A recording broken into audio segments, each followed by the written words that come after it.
O Dia Internacional contra a Homofobia é comemorado em 17 de maio. Foi exatamente nessa data, em 1990, que a Organização Mundial da Saúde excluiu a homossexualidade da classificação de doenças ou problemas relacionados à saúde, se tornando assim um símbolo de luta pela diversidade sexual, contra a violência e o preconceito.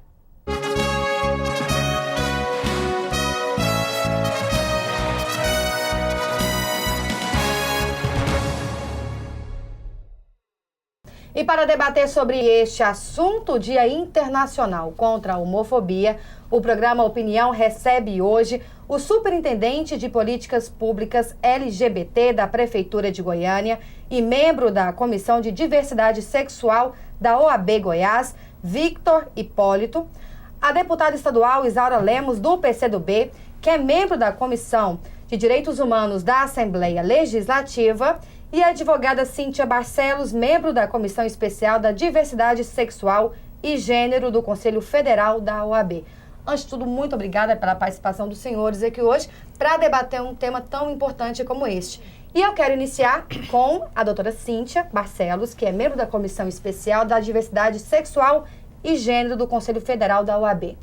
De fato, o que vem a ser homofobia? Homofobia é o ódio, a aversão às pessoas homossexuais e ampliado para todas as pessoas LGBT, lésbicas, gays, bissexuais, travestis, transexuais e transgêneros. Hoje, a homofobia é um preconceito ampliado, ela atinge não só as pessoas LGBT, mas também familiares, amigos, pessoas que lutam pela causa LGBT. Lembrando que o movimento social, em razão do termo, denomina a homofobia hoje ampliada como LGBTfobia. Então, é esse preconceito latente e visível na sociedade nos dias atuais. Deputada, como a senhora vê essa questão em pleno século XXI ser tão debatida? Existe tanto preconceito ainda em relação a isso? E, querendo ou não, a violência também, né? De uma certa forma, esse tema surge, né, agora com mais força em debate na sociedade, mas e isso é salutar. É importante que se discuta, é importante que se informe, é importante que realmente as pessoas passem a tratar um tema que antes existia, a homofobia sempre existiu, mas não era considerado como hoje, né, uma questão de aversão de uma forma que leva à violência, né, em todos os campos, né? E então o que nós vemos é que a homossexualidade, desde que existe humanidade, ela existe, mas a homofobia existe. É um fato. É um fato, mas o debate sobre esse tema não existia. Então, o debate sobre esse tema é importante. Agora, o que nós vemos acontecer é a homofobia crescente, né? É a violência crescente contra pessoas, cidadãos, cidadãs, que, segundo a Constituição Federal, são iguais perante a lei e jamais deveriam sofrer esse tipo de violência. Victor Hipólito, o senhor tem alguns dados para trazer aqui para a gente em relação a isso. Goiânia chama a atenção em relação à estatística, já que o número, digamos assim, ele é maquiado. Começa a nível nacional. O Brasil, segundo a ONU, é o país no mundo que mais mata transexuais e travestis. E dentro desse patamar nacional, encontramos Goiânia, a nível de proporção, como a cidade que mais mata e tem violência contra gays, lésbicas, travestis e transexuais.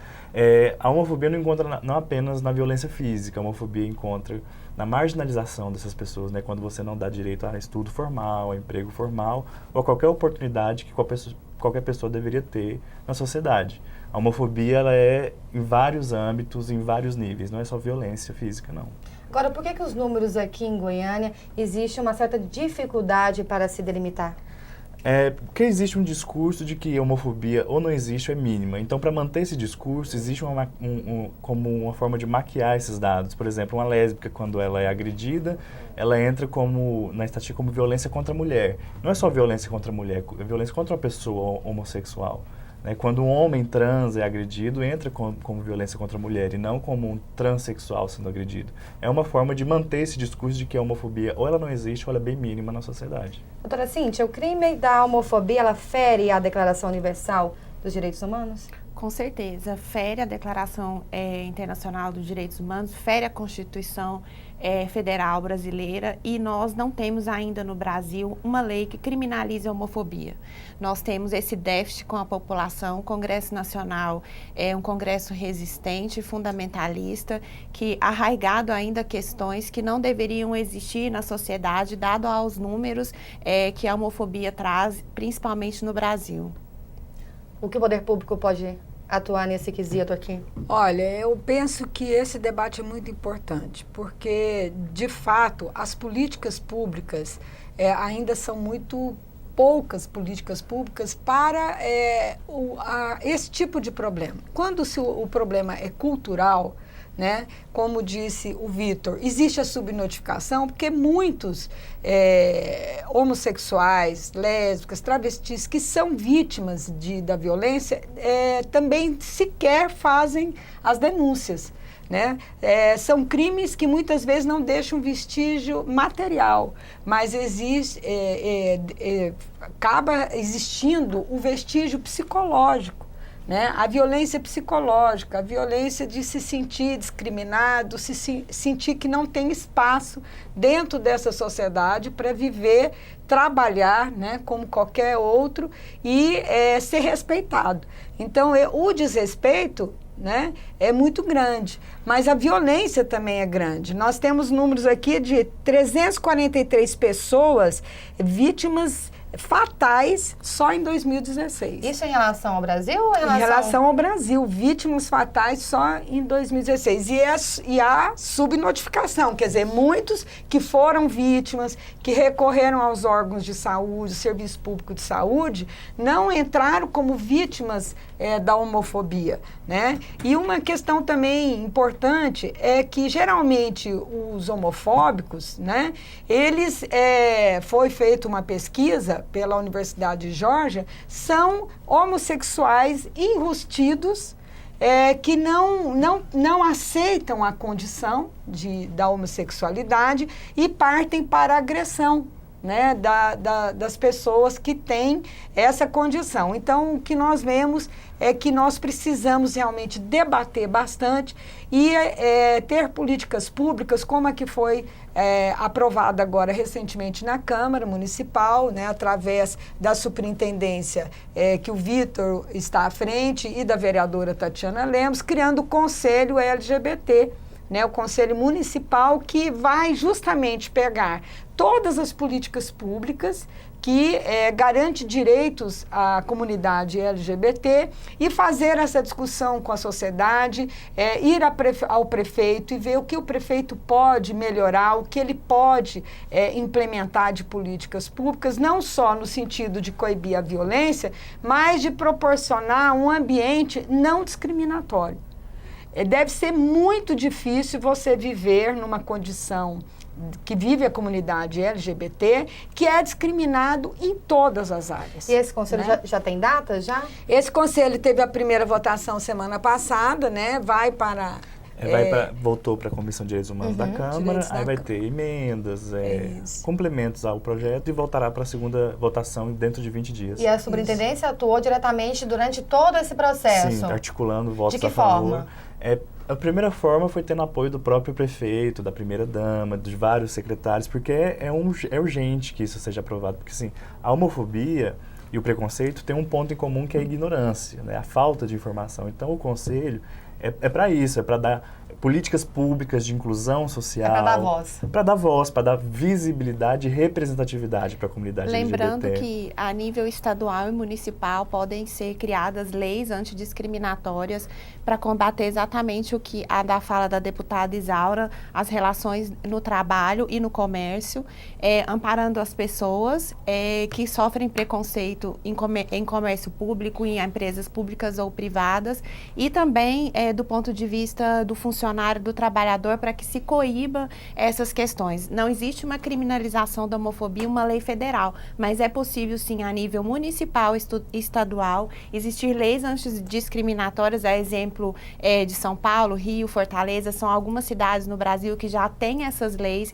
e que é possível essa implementação dessas políticas para proteger esses cidadãos. Cada estado pode ter a sua lei? Cada estado pode ter. Inclusive políticas afirmativas, Isso. né? Porque como existe a discriminação, então as empresas que contratarem pessoas da comunidade LGBT, né? A próprias escolas que têm um tratamento de respeito e de orientação, porque é muito importante saber que desde criança são discriminados, né? E sofrem bullying, né? Na escola, muitas vezes tem a sua educação, seu processo educativo prejudicado. Então, tem escolas que fazem uma política inclusiva, uma política de respeitar as diferenças. E isso, inclusive, foi discutido por ocasião do lançamento dos planos municipais de educação, né? E foi, às vezes, mal compreendido, né? Porque não, de forma alguma nós queremos perguntar à criança se ela é do sexo masculino ou feminino, mas respeitar a criança conforme ela se identifica, a sua particularidade, tudo mais. E, infelizmente, existe uma reação por ignorância, por desconhecimento, né? Inclusive se abordando como se houvesse uma possibilidade de tratar a condição sexual como uma doença e que essa doença pode ser curada ou tratada, né? Então, isso é o máximo da discriminação. Eu posso dar um exemplo né? pessoal que quando eu tinha 12 anos de idade, eu fui agredido saindo da escola por ser homossexual, né? Aí o diretor foi resolver o problema, me chamou meus pais. E, tipo assim, teve aquele caso de culpabilizar a vítima. Eu era o culpado porque eu era diferente. Então, eu fui excluído, eu que tinha que parar de ir pro recreio. Então, assim, a pessoa LGBT, ela é excluída de todo o âmbito social. E é culpada. E é culpada por ser agredida, por ser vítima, né? Então, assim, políticas públicas de esclarecimento social mesmo, né? E a nossa maior força, igual a doutora Cíntia falou, a gente, além de ter um parlamento ou um governo fundamentalista, ele é meio que covarde, porque assim, as outras instituições que são contra a lei de proteção LGBT são de poder econômico enorme. Nós não temos esse poder econômico, então nosso poder é ocupar espaço, é tentar ter voz, né? Produzir, trabalhar, né? E quando encontramos, por exemplo, a vereadora Tatiana Lemos, que luta, e a gente já virou parceiro, inclusive, né, PMDB e PCdoB, né? Mas, Victor, esse seu exemplo serviu para você estar hoje ocupando o lugar. Dar voz, né? E lutando pela sua condição, né? A sua comunidade, o que é muito bonito, Victor. Você está de parabéns. Nós vamos agora para um rápido intervalo, mas voltamos em instantes com mais opinião para você.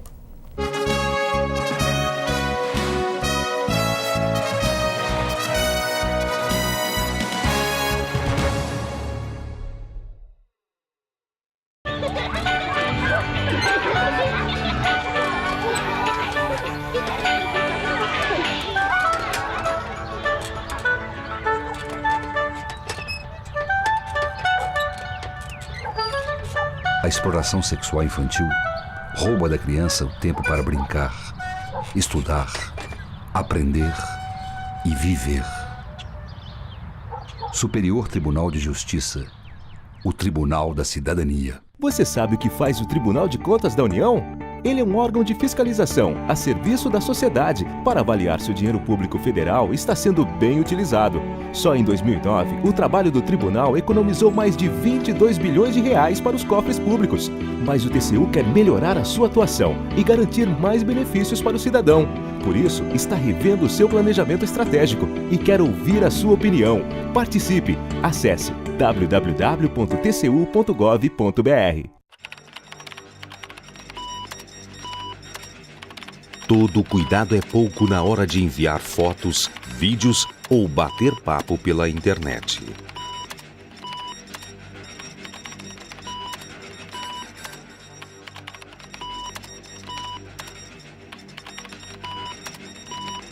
Você sabe com quem seu filho conversa pela internet? Nem ele.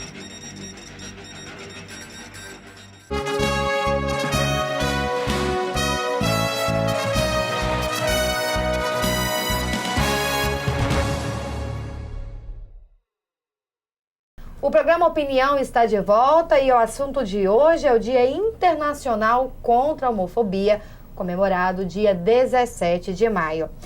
Victor Hipólito, que é o superintendente de políticas públicas LGBT da Prefeitura de Goiânia. É uma data para se comemorar? Não, na verdade é uma data combativa, né? Uma pergunta que eu posso deixar aqui. Você conhece alguma trans ou travesti que já aposentou, por exemplo?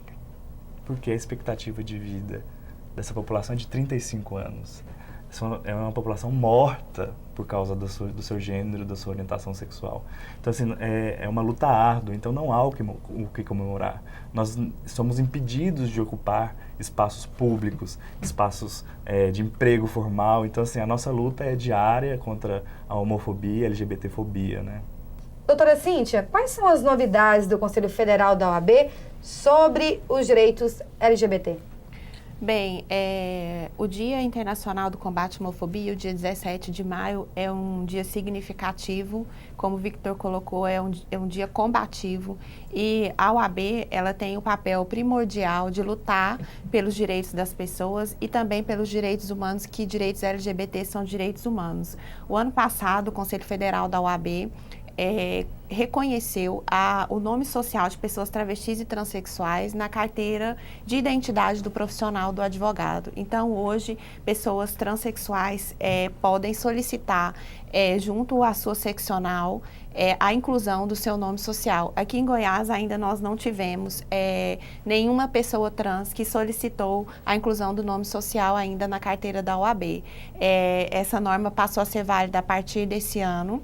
E em outros estados como São Paulo, Rio de Janeiro, Pernambuco, já temos pessoas trans inscritas junto com o nome social para que essas pessoas, advogando e exercendo sua profissão, possam ser respeitadas. E nesta data, uma data combativa, uma data de educação e de transformação. É o que eu sempre digo, mais do que leis, a sociedade precisa entender a multiplicidade, a pluralidade do momento em que vivemos para avançarmos todos. Não só o poder público, mas todas as pessoas precisam buscar o conhecimento e se capacitar a nível de proteger o outro e de se proteger também. Eu quero entrar com uma questão aqui com a senhora em relação à situação dos transexuais e travestis. É atualmente um paradoxo dentro da realidade do movimento LGBT brasileiro, até mesmo indo de encontro. Por ainda serem considerados portadores de um desvio de personalidade, ainda tratar dessa questão ainda? Sim, hoje no Brasil nós temos dentro do SUS o processo transexualizador, onde pessoas travestis e transexuais se submetem a terapias hormonais e também a cirurgias de transgenitalização. Nesse sentido, com uma questão de saúde e o paradoxo da doença, a transexualidade, transexualismo ainda é incluído como um rol de doenças, como ela tem um CID, e existe pelo movimento social e pela sociedade como um todo, um movimento para essa despatologização, para que as pessoas se sintam como seres humanos completos, assim como todos nós. E isso é uma grande discussão e esbarra também na questão da saúde. Parte do movimento de transexuais concorda com essa despatologização, outra parte não, porque se ressente com a possibilidade de ser excluído o tratamento pelo SUS, o que é uma discussão necessária. Mas, de todo ponto de vista, eu acredito que é necessária a despatologização, é um caminho a se seguir, é um caminho a ser estudado, para que a gente chegue também a nível de dignidade e igualdade dessas pessoas. Hoje no mundo, apenas a Alemanha e, salvo me engano, a França, que excluíram do rol de doenças a questão da transexualidade. Mas é um caminho de conhecimento.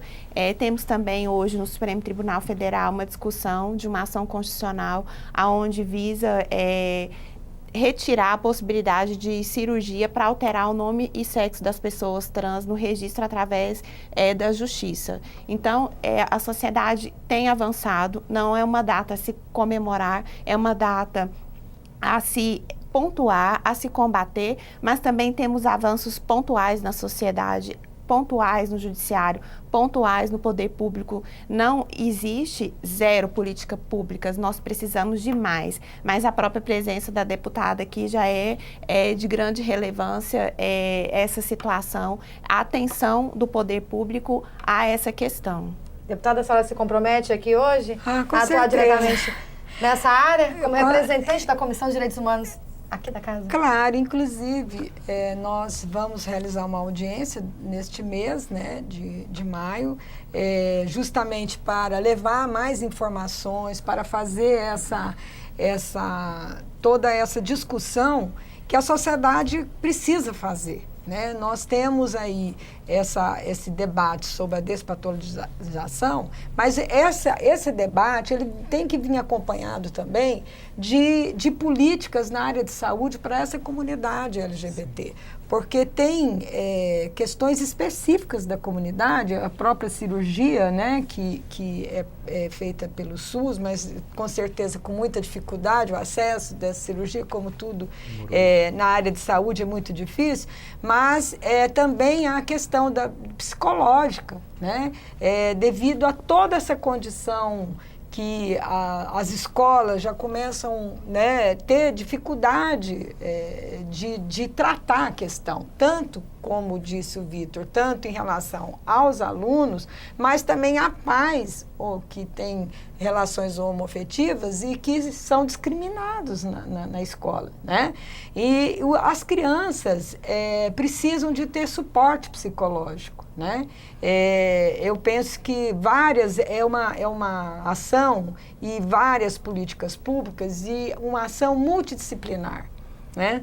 E que tem uma frente de entidades como a OAB, através da Cíntia, a doutora Cíntia, que sempre está nesse debate também, várias entidades atuando junto, uma frente de entidades, né? Porque, de fato, é uma comunidade que sofre muito, levam muitos a suicídio, como nós vimos, né, recentemente, o caso de um jovem que cometeu suicídio justamente por não ter aceitação no seio familiar e que é preciso ter uma ação multidisciplinar do Estado, com políticas públicas afirmativas e com controle também de vários órgãos, tanto a Secretaria de Saúde, como a Secretaria da Educação, como a Secretaria de Segurança Pública, agindo de forma conjunta para dar proteção, para esclarecer a sociedade com campanhas publicitárias,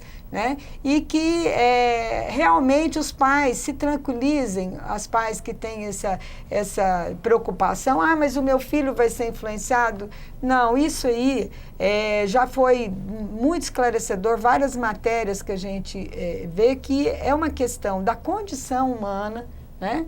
Que vem geneticamente e que é preciso compreender isso e são pessoas maravilhosas, pessoas que têm muito a contribuir na nossa sociedade e que muitas vezes a gente, por preconceito, não acolhe aquele ser humano. E até mesmo né? por ignorância. E né? por ignorância. Então, nós temos que compreender isso e a gente fala muito da igreja ter essa visão cristã, né, de acolhimento e tal. A gente tem visto o Papa, né, Francisco, trazer uma outra visão, abrindo os braços, né, para essa comunidade LGBT e, às vezes, cristãos que frequentam a igreja toda semana, age, né, com preconceito, na contramão desta visão humanista, né, que a gente tem que ter uma visão humanista. Nós somos todos iguais perante a lei e somos todos iguais do ponto de vista humano,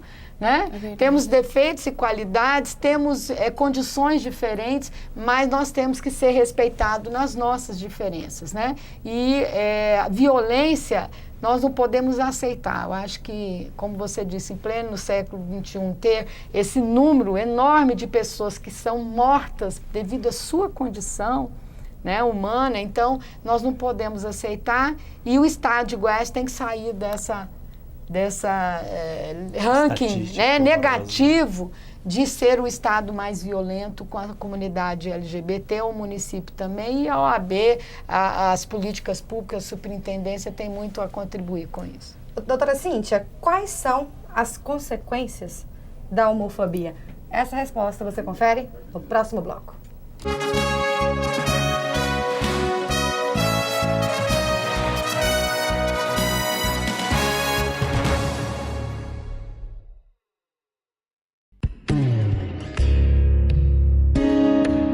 O trabalho escravo é crime hediondo, uma ação cruel e desumana.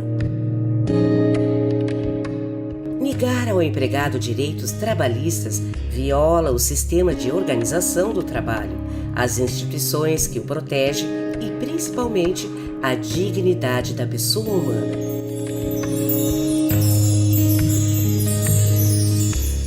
Submeter o empregado a condições degradantes de trabalho, como a falta de garantias mínimas de saúde, segurança, higiene e alimentação, caracteriza o delito.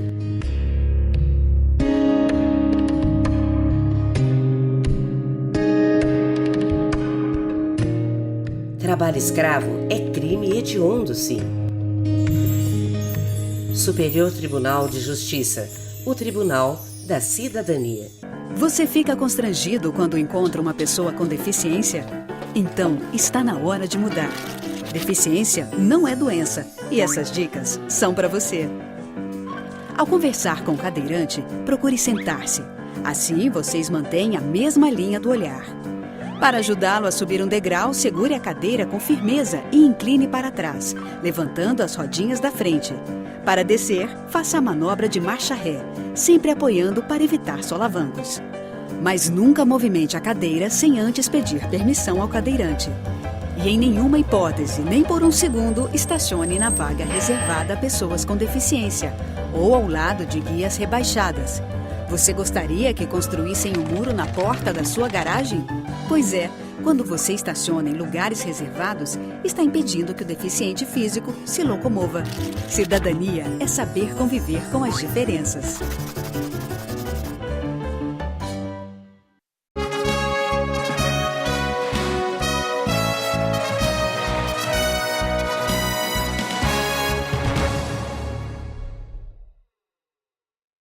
O programa Opinião está de volta e o tema de hoje é o Dia Internacional contra a Homofobia. Doutora Cíntia, em relação àquele questionamento que eu te fiz no bloco anterior, quais são as consequências da homofobia? Agora com a palavra a senhora. Muito embora nós não temos ainda no Brasil uma lei que criminalize a homofobia, nós temos um sistema penal que ampara qualquer tipo de crime. Toda pessoa que for injuriada, difamada, que sofrer atentados, que for agredida, que for assassinada, essa pessoa está amparada pelo sistema criminal brasileiro. Lembrando que a dificuldade que nós encontramos hoje, sem uma lei que criminalize a homofobia, é a falta desse olhar e das notificações e das ocorrências com relação a esse crime. Esses crimes, muitas vezes, principalmente os crimes de assassinatos e homicídios, são desqualificados. Eles não se enquadram como homofobia porque a autoridade policial não tem como enquadrar o crime e também falta um olhar e uma boa vontade nesse sentido de qualificar aquele crime como crime de fundo homofóbico, como crime de fundo de ódio. Então, a gente necessita uma lei que criminalize a homofobia para que a sociedade encare o preconceito de fato como ele é. No âmbito social e no âmbito civil, nós temos hoje o assédio moral dentro da empresa, que é gravíssimo com relação às pessoas LGBT, e as pessoas devem e podem procurar a Justiça do Trabalho para serem amparadas quanto estão discriminadas dentro do trabalho. Elas têm os seus direitos amparados, assim como qualquer cidadão. Então, é importante pontuar que em todas as esferas, inclusive na escola, na educação, que nós falamos aqui também sobre o bullying.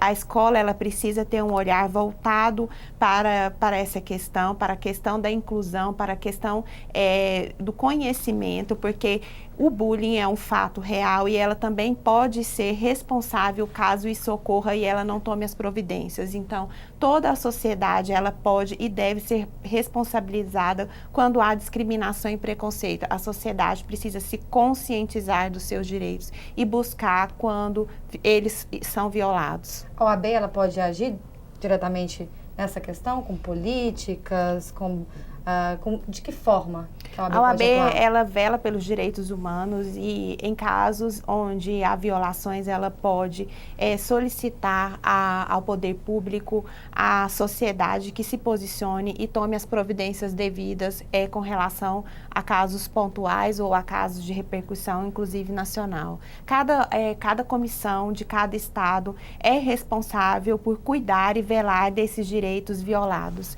Então, nós temos hoje no Brasil um grupo dentro da OAB, das comissões da diversidade sexual, que atua efetivamente na proteção dos direitos humanos LGBT. Superintendente, em relação à transexualização, ela é uma questão de saúde pública? Com certeza, sim. Além do dia 17 ser uma data contra a homofobia, dia 18 é contra a exploração sexual de criança e adolescente. E Goiânia é um polo de migração sexual. E acontece que muitas transexuais adolescentes vêm do interior do Pará, de estados periféricos a Goiás, vêm para Goiânia, expulsos de casa ou por algum outro motivo. E se o poder público não dá esse amparo de fazer o acompanhamento hormonal e tudo mais, elas vão para a clandestinidade, fazer a hormonização sozinho, o que pode acarretar vários problemas de saúde, inclusive psicológicos, psiquiátricos. Então, de uma forma ou outra, ele vai para o sistema público de saúde. Então, é importante. E tem o caso do silicone industrial, que eles auto-aplicam, que é extremamente nocivo à saúde, que, para quem não sabe, o silicone industrial é um gel que é usado para limpar engrenagens de avião.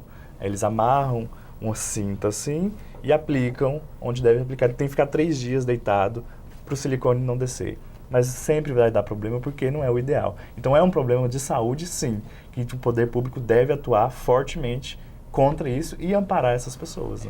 Agora vamos para as considerações finais. É o momento de acrescentar algo que não foi dito ou simplesmente reafirmar a sua posição.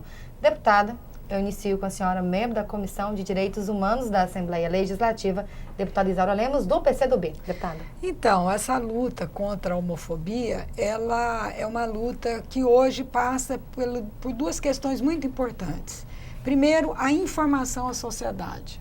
E por isso nós estamos realizando audiência pública, por isso nós escrevemos um artigo para o jornal para informar, contribuir com essa informação à sociedade, de que a comunidade LGBT ela está sofrendo, ela é discriminada, ela passa por situações desde a infância, desde a aceitação da família, desde a educação na escola, a falta de atendimento da saúde específica para ela, o suporte psicológico e tudo isso. E é preciso que a sociedade acolha essa comunidade, que a sociedade entenda que essa comunidade tem que ser tratada com respeito e sem discriminação. Não podemos aceitar nada que as faça sentir constrangidas, no nosso ambiente. Então, e muito pelo contrário, que elas sintam o nosso carinho, o nosso respeito. E por isso nós estamos fazendo essas várias atividades, A vereadora Tatiana apresentou o projeto de conselho municipal LGBT, que é um conselho consultivo, e também a nível estadual nós temos que fortalecer essa discussão nos conselhos, que houve aí um enxugamento da máquina no Estado, assim como houve no governo federal, que acabou debilitando toda essa discussão e os conselhos dessa área. E lutar junto à OAB, junto às entidades, às superintendências, para a criminalização da homofobia. Embora exista a questão penal, que pode sim cada crime ser, mas o fato de considerar a homofobia um crime é importante, porque é preciso que sinalize para a sociedade que esse desrespeito não pode continuar. Então, eu agradeço a oportunidade, dizendo que dia 17 é considerado o Dia Internacional da Luta contra a Homofobia e no dia 18, o Dia Internacional da Luta contra a Violência Sexual sobre Crianças e Adolescentes. Então, essas atividades que ocorrerão aqui na casa serão de grande importância para a informação da sociedade e conscientização dessas lutas. Agora com a palavra o Superintendente de Políticas Públicas LGBT da Prefeitura de Goiânia, Victor Hipólito. Considerações finais. Nós que somos militantes dos direitos humanos, nós lutamos por visibilidade e representatividade. Eu sempre falo assim que nós não queremos apenas um negro na Superintendência de Igualdade Racial, um homossexual na Superintendência LGBT, ou um deficiente na Superintendência de Pessoas com Deficiência. Nós precisamos de um homossexual na Secretaria de Saúde, nós precisamos de um negro como prefeito, nós precisamos de uma mulher prefeita, uma mulher governadora, ou um cego como secretário de infraestrutura para dar acessibilidade universal. Então é isso que a superintendência se dispõe a fazer, a dar visibilidade, representatividade e oportunidade iguais a toda essa população. Nós estamos aqui para isso. Me coloco à disposição tanto da OAB quanto da deputada e da Assembleia como parceiro mesmo para estar enfrentando toda essa mazela social que a gente vive hoje, né? Obrigado a oportunidade por estar aqui hoje também. Agora a doutora Cíntia Barcelos, que é membro da Comissão Especial da Diversidade Sexual e Gênero do Conselho Federal da OAB. As minhas considerações sobre essa importante data, o dia 17 de maio, Dia Internacional do Combate à Homofobia, é a necessidade, mais do que leis, de educação, instrução e respeito a todas as pessoas LGBT, procurarem a sociedade se capacitar e se envolver com o tema que é um tema de direitos humanos. Direitos humanos são direitos de todos. Mais uma vez, eu agradeço a participação de todos aqui hoje no programa Opinião, que debateu um tema tão importante como este. O programa vai ficando por aqui, mas é claro que você que nos acompanhou durante todo esse debate, continue aqui com a gente, pelo canal 8 da NET ou pelo sinal aberto do 61.2. Até a próxima edição.